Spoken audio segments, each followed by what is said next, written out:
Friday Duplantis, Cabrera Lead LSU to 12-7 victory over Elm in opener. Saturday Freshmen Shine In 6-5 walk-off of Army. Sunday not much to write home about in a blowout. 12 Tigers combined for 20 hits and 16 RBIs off of Air Force, the team that had the worst of the three in the box this weekend. Offensively, the only thing concerning was that Bianco had 3 kiloseconds. He got the start at 1B specifically to face Air Force's lefty, but the game got out of hand so quickly that the Falcons changed pitchers in the second inning, though not before Bianco got in a 2 RBI bomb off of him to left. Like I said, not much to pull from this game. Was nice to see Chris Reed get some time off the bench, and the acknowledgement from the crowd. He even scored a sac fly. We did get to see a great debut from FRRHP Jaden Hill, 8 kiloseconds, 1 BB, and 4 hits, 1 or over 5.0 IP. He was hitting low mid-90s on the gun and had a great off-speed breaking ball. His outing earned him SEC Freshman of the Week. Landon Marceau had a great premier outing as well, even if he called his own 5.2 IP appearance with 5 kiloseconds and 2 hits shaky. But let's talk about what we all want to argue about. Zach Hess had a bad start on Friday, 6 hits, 5 runs, 2 walks, 2 home runs over just 3.2 IP, and immediately everyone wants to put him back in the bullpen. You could almost see this coming the moment Mainieri started the preseason presser saying there was no chance Hess would be a relief arm this year. With Hilliard unavailable, there's not yet a standout in the bullpen I would try in Hess' place. Mainieri will give him plenty of time to right the ship, but he won't be able to hold on to the Friday gig much longer if Marceau and Hill are able to be more than opening weekend flashes.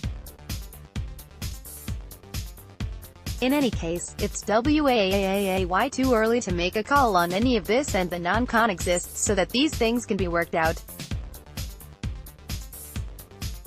Let the process work. Honestly, the worst news from the weekend is that Mikhail Hilliard is still down with shoulder soreness.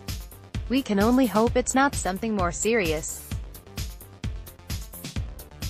Fr. Easton McMurray, LSU's only lefty, is also still out and will be seeing a doctor this week. LSU has 2 in-state midweek games, including a road trip, and then a home weekend versus Bryan University from Rhode Island. Gotta get those warm-up hacks in now before the trip to Austin the following weekend. Edit: tomorrow's game versus Southeastern has been moved up to 4 p.m. due to a rain threat. Fun with stats. It's been 3 games, let's make sweeping conclusions based on small sample sizes. Welcome back. Josh Smith, .667 on the weekend and a pair of doubles.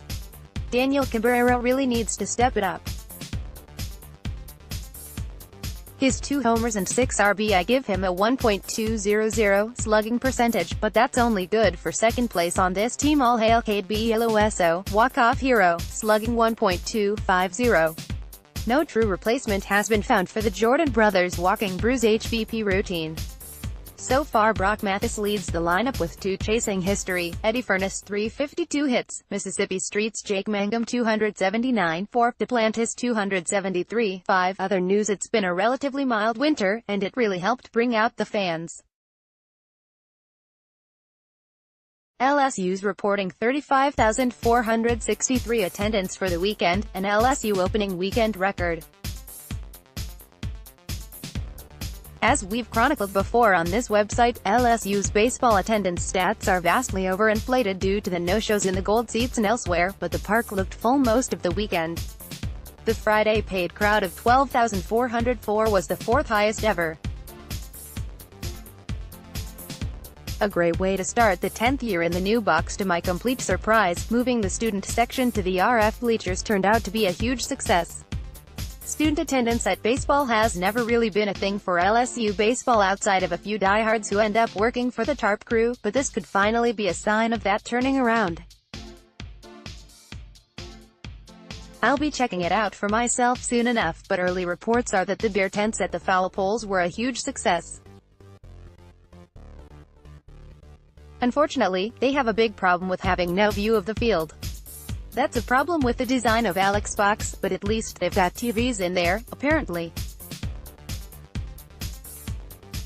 In any case, it's a good stopgap until the SEC gets its head out of its ass, and then LSU can just sell beer in the stands, just like every other college baseball team in Louisiana. I'm assuming they've got TVs or something down there. The problem with a beer tent at LSU baseball is that you've got no sight lines to see the field picked out. Twitter.com/B4JMabank, Podkit at Ballyshook, February 16, 2019. Praise be.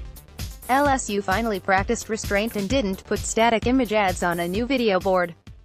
SEC OOC blunders. Scar falls 6-5 to Liberty in 11 innings on opening night. Bama drops 1 of 3 to Presbyterian. Ole Miss splits rain-shortened weekend versus Wright Street. Mizzou drops 2 of 3 at North Florida. In the only SEC OOC action worth discussing, Florida comfortably swept a home series with perennial power. Long Beach Street and Vandy took 2 of 3 at a showcase series at Salt River Fields, Diamondbacks and Rockies spring training facility, dismantling UVA 15-9 in. The only upset was top 5 Louisville dropping a series 1-2 to UConn, who is also ranked in some polls, at a neutral site weekend in Lakeland, Florida. Detroit Tigers spring training facility. In state action, USL hosted Texas in Lafayette, dropping 2 of 3 to the Longhorns in some very tight games. UNO took 2 of 3 from Michigan Street. Northwestern Street dropped 2 of 3 at Houston. Southern swept 3 games against other HBCUs at the Andre Dawson Classic in New Orleans, and at Southeastern. Best unis I saw this weekend: ULM's Fowish throwback, Air Force's bomber helmets, Hawaii's island helmets.